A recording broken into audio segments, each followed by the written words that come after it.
Olá pessoal, tudo bem? Eu sou o pastor Giovanni, eu tenho uma palavra de Deus para o seu coração.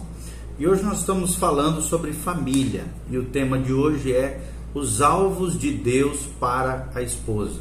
O que Deus espera das esposas, das mulheres casadas, né? O que os maridos esperam que as mulheres devam fazer, o que os filhos esperam das suas mães, quais são os alvos de Deus para a esposa, para a mulher, dentro do contexto da família, dentro do contexto do lar. E nós vamos falar, nós vamos observar, nós vamos aprender que esses alvos de Deus são propostos no sentido de auxiliar a mulher a verificar que áreas da sua vida e de seu relacionamento com o seu marido ela precisa se aprimorar, se desenvolver, crescer e amadurecer no Senhor, tá bom?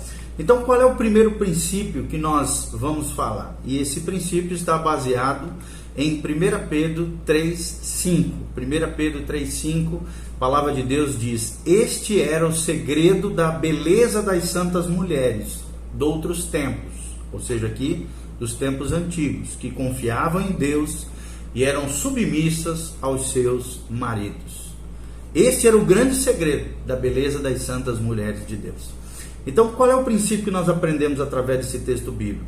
É que a mulher precisa aprender a confiar nas decisões tomadas pelo marido. E é claro que aqui em 1 Pedro 3,5 está se referindo a Sara, esposa de Abraão. Sara confiava no seu esposo, confiava em Deus e aprendeu a confiar nas decisões tomadas pelo seu marido. E você também, minha irmã, precisa disso. E o que nós queremos dizer com isso? Primeiro, que ela, essa mulher, essa esposa, deve procurar solucionar os problemas em vez de ficar discutindo, arrumando confusão, preocupar-se ou mostrar a sua desaprovação através de uma atitude de ressentimento contra as decisões dele. Tem muita mulher amargurada com o passado, né, com ressentimentos, com mágoas de fatos do passado. É claro que nós não estamos aqui justificando os erros e falhas masculinas dos homens. Se erraram, né, Deus vai tratar com eles, Deus vai discipliná-los, vai corrigi-los e tal. Mas você, mulher, não pode ficar magoada com uma atitude de ressentimento contra as decisões dela ou gerando problemas, distúrbios, discussões, preocupações desnecessárias no seio da família. Aprenda esse grande segredo da beleza das santas mulheres de Deus de outros tempos. Eram mulheres que confiavam em Deus e eram submissas aos seus maridos. Submissão aqui não no sentido de escravidão, de tirania dos homens sobre mulheres, mas sim de confiarem na missão de Deus dada aos seus esposos, que é manifestar a graça, o amor e a glória de Deus nos seus lares, nas suas famílias. Essa é a nossa missão, como esposos e esposas, diante de Deus. E submissão é estar debaixo dessa missão de Deus, debaixo dos seus esposos em amor. Quando a mulher não observa esse princípio que nós acabamos de falar, o que acontece no coração do homem? Como é que o homem reage diante dessa situação? Em primeiro lugar, olha o fator negativo que é gerado por causa da desobediência desse princípio ensinado na palavra de Deus. O homem começa a tomar decisões sem consultar a sua esposa, já que toda hora ela vem com confusões, né, discussões, preocupações excessivas, desaprovação das decisões dele. Ele começa a tomar decisões sem falar com ela, o que não seria correto, já que os dois são uma só carne, né? E deveria haver ali um companheirismo, uma comunhão. As decisões precisam ser tomadas em aconselhamento, em unidade como casal, num só espírito, num só coração, tendo o homem proeminência por ser o cabeça do lar, o sacerdote da família. Então, se a mulher não aprende a confiar nas decisões tomadas pelo marido, o trem desanda dentro da casa, o negócio vai mal. E o homem começa a tomar decisões sem consultar a sua esposa. Outra coisa que acontece no coração do homem, quando a mulher não obedece esse princípio, é que ele começa a ter medo de fracassar diante dela. E esse medo acaba paralisando ele, esse medo acaba gerando tormento no coração dele, no lar, no seio do lar, na família, no casamento. Porque ele começa a ter medo de fracassar diante dela por causa dessa pressão adquirida por parte dela, ok? Segundo princípio que nós aprendemos na palavra de Deus, além de aprendermos a confiar nas decisões tomadas pelo marido, a mulher cristã, ela precisa ter motivos justos diante de Deus. Motivos justos diante de Deus. Onde é que está isso na palavra de Deus? Está lá em 1 Timóteo 1,5, a Bíblia diz: o que no fim de contas interessa a um ministro cristão é produzir o amor que brota de um coração puro, de uma consciência perfeita e de uma fé verdadeira. Aqui ministro cristão, é claro, é uma palavra que tem a ênfase na liderança cristã, né, nos líderes, nos ministros cristãos, só que nós não podemos esquecer que tanto homens quanto mulheres, maridos e esposas, ministram aos outros e também ministram aos filhos. Então, como é que nós vamos ministrar de maneira eficaz, coerente a fé cristã? Com um amor que brota de um coração puro, com uma consciência perfeita, ou seja, límpida diante de Deus, diante dos homens, e com uma fé verdadeira. Então, o que significa esse ter motivos justos à luz da palavra de Deus de 1 Timóteo 1,5? É que você, mulher, preste atenção, olha o que Deus espera de você, olha quais são os alvos de Deus para a sua vida. Dentro dos motivos justos é que a sua motivação para qualquer ato ou atitude deve ser sempre o seu amor a Cristo, e nunca a ideia de modificar o marido ou conseguir dele alguma coisa que você quer. Então, nós temos que ser movidos pelo amor, não é pela manipulação, não é pela pressão, não é fazendo uma espécie de panela de pressão na cabeça do outro, não. Ou manipulando o outro, ou usando e abusando do outro, ou tiranizando o outro, ou se transformando, escravizando o outro, jamais. Deve ser um amor que brota de um coração puro, uma consciência perfeita e uma fé verdadeira diante de Deus.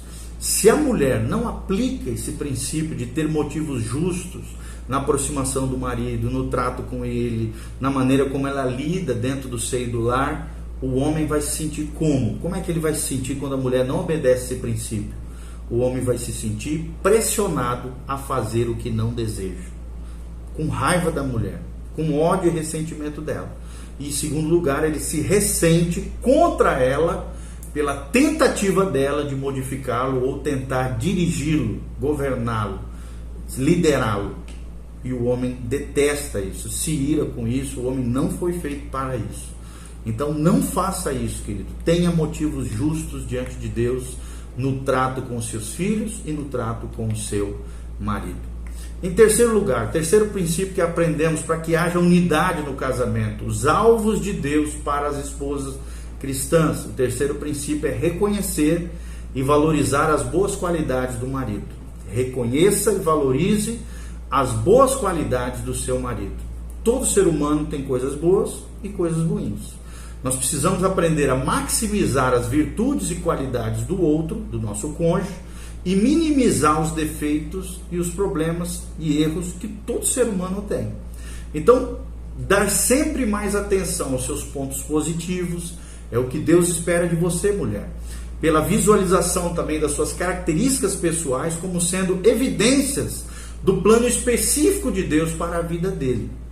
Olha o que diz Filipenses 4:8. Finalmente, irmãos, tudo aquilo que é verdadeiro, tudo aquilo que é respeitável, tudo aquilo que é justo, tudo aquilo que é puro, tudo que é amável, tudo que é de boa fama, se alguma virtude há e se algum louvor existe, seja isso que ocupe o vosso pensamento. Ou seja, você mulher, você esposa que está me ouvindo, pense o melhor do seu marido, não o pior. Tenha uma visão correta de como Deus vê o seu esposo, o seu marido, e olhe para ele com os olhos de Deus, maximizando as virtudes, as qualidades dele e minimizando os defeitos e os erros e falhas dele, tá bom? Porque se você não fizer isso, se você não reconhecer e valorizar as boas qualidades do seu marido, ele vai se sentir como? Como é que o marido se sente quando a mulher não obedece esse princípio contido em Filipenses 4:8? Em primeiro lugar, ele demonstra um espírito de antagonismo, de rivalidade para com a esposa. Em segundo lugar, ele sente um complexo de inferioridade em relação a ela. Se sente menos, se sente pequeno. Nenhuma mulher gosta de um homem que tenha sentimento de inferioridade diante dela. Então, tome cuidado com esse fator. Em terceiro lugar, ele vai se sentir desprezado, rejeitado por ela. o que também é uma tragédia no seio do lar, da família e no casamento. O quarto princípio que nós queremos ensinar é que as esposas precisam cultivar nos filhos a lealdade para com o pai. Cultivar nos filhos a lealdade para com o pai. O que nós queremos dizer com isso? Se a mãe ensinar aos filhos a tomar a atitude certa para com o pai, quando aqueles são magoados por ele, o marido passará a ter mais apreço pela esposa. Ou seja, mesmo diante dos erros do fator masculino, do homem, do esposo, você vai de alguma maneira tentar contornar isso no coração da criança, do menino, da menina, do filho, da filha, e levá-lo a entender que a honra aos pais é incondicional. É um mandamento bíblico, independente se o pai é bom ou mal, se ele erra, se ele não erra, e ele vai errar porque ele é um pecador, ele é falho, ele tem uma natureza pecaminosa. Olha o que diz Efésios 4:32. Antes, sede uns para com os outros, benignos, compassivos, perdoando uns aos outros, como também Deus em Cristo vos perdoou. Então é importante que você cultive nos filhos essa lealdade para com o pai, a figura masculina.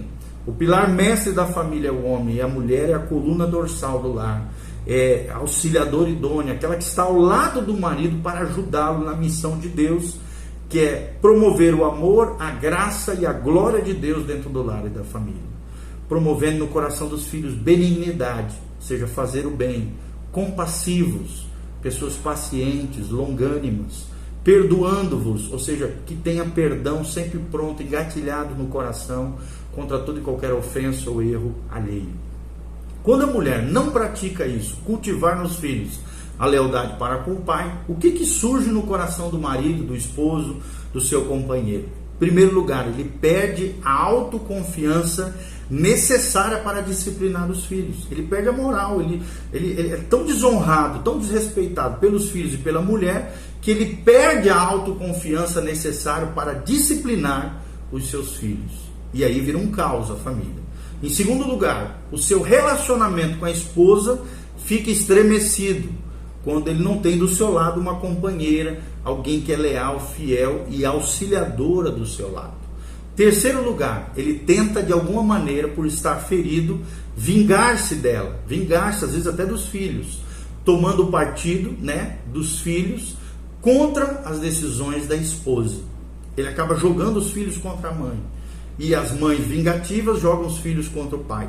E aí vira um caos, gente. Até um crime isso. Tem até um crime chamado alienação marital, paternal, se eu não me engano, que é quando o pai ou a mãe joga o filho contra o outro. E isso gerando um transtorno psíquico terrível no coração das crianças. Então nós precisamos, até para não cometermos crime, nem erros, nem falhas morais, nem sociais, precisamos ouvir o que a Bíblia nos ensina. E precisamos cultivar nos filhos a lealdade para com o pai. O pai aqui no sentido de figura masculina, tá bom? E em quinto lugar, o que mais é necessário para nós terminarmos essa primeira parte aqui do nosso tema, os alvos de Deus para a esposa. O que Deus espera delas? Que elas perdoem as faltas passadas do marido. Perdoem as faltas passadas do marido. Ou seja, o que Deus espera delas? Em outras palavras, mais claramente, que elas estejam dispostas a perdoar completamente os erros por ele cometidos no passado. Elas precisam dispor-se a perdoar as ofensas que vier a sofrer até no futuro, como Deus faz conosco. Deus perdoa os nossos pecados do passado, do presente e do futuro. Esse é o poder do sangue de Jesus sobre nós, dos corações arrependidos e daqueles que levam Deus a sério. Em terceiro lugar, dentro de perdoar as faltas passadas do marido, ela precisa compreender que o espírito de rancor revela uma atitude de vingança e um excesso de orgulho e de autopiedade por parte delas. Vingança, excesso de orgulho e autopiedade é o que se revela dentro de um coração amargurado, rancoroso, cheio de ódio e ressentimento. E Deus não quer isso de você, querido. Olha o que diz Mateus 6, 14 a 15. A Bíblia diz: porque se perdoardes aos homens as suas ofensas, também vosso Pai Celeste vos perdoará. Se, porém, não perdoardes aos homens as suas ofensas, tampouco vosso Pai vos perdoará as vossas ofensas. Ou seja, se sonegarmos a graça de Deus recebida a outras pessoas, essa graça será bloqueada. Se sonegarmos o perdão que recebemos de Deus, sobre as outras pessoas que vão ofender ou praticar qualquer tipo de injustiça ou ofensa contra nós, o perdão de Deus vai ser bloqueado e nós vamos para o inferno. Se tem uma coisa que vai mandar a gente para o inferno, é a amargura, o ódio, o ressentimento e a mágoa. Então tome cuidado, querido, perdoe as faltas passadas do seu marido ou da sua esposa, se você é um homem que está nos ouvindo.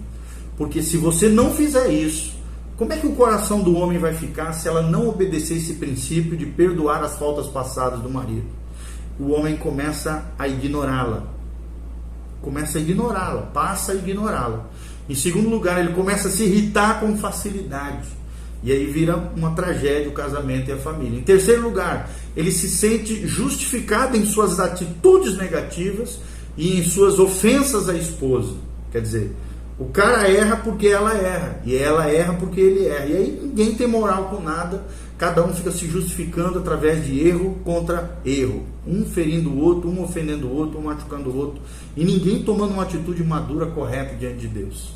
E aí vira um caos o relacionamento. E por último, ele começa a duvidar do amor dela por ele, porque ela não é capaz de perdoá-lo. Presta atenção. O tamanho do seu amor desenvolvido, da sua afetividade, do seu sentimento, não só do sentimento, mas da decisão comprometida de amar, é proporcional à arte e à tua capacidade de perdoar. Quanto mais você ama, mais você aprende a perdoar. Quanto mais você perdoa, mais você aprende a amar. Amar é perdoar. Tanto é que Deus nos ama de tal maneira que Ele nos revelou o seu amor e o seu perdão na cruz do Calvário. Então lembre-se disso. Você, mulher que está me ouvindo, perdoe as faltas passadas do marido. Supere isso em Deus. Chore aos pés de Jesus. Peça para ser curada, mas não fique levando essa carga emocional para o seu presente, para hoje, muito menos para o seu futuro. Porque senão isso vai ser uma tragédia no seu lar e na sua própria vida pessoal e na sua vida eterna. Porque as suas decisões hoje vão ecoar na sua eternidade, tá bom? Então espero de alguma maneira estar contribuindo com você, mulher, a aprender quais são os alvos de Deus para a sua vida como esposa. Esse é o primeiro vídeo. Nós vamos estar falando num segundo vídeo mais sobre outros princípios importantes para a mulher cristã. Faça seus comentários, dê um joinha, compartilhe com outras pessoas, que a graça e a paz de Jesus venha sobre a sua vida. É claro que quando eu estou fazendo esse vídeo, eu não estou justificando erros e falhas masculinas. Como eu falei, o que errarem vão ser tratados, vão ser corrigidos, vão ser julgados por Deus. Mas tenha paciência, perdoe, conserte. Não erre você, mulher. Pelo contrário, faça aquilo que Deus espera que você faça, para que você seja uma mulher virtuosa, uma mulher de Provérbios 31, uma mulher segundo o coração de Deus. Valeu, um abraço e amém. Deus abençoe você.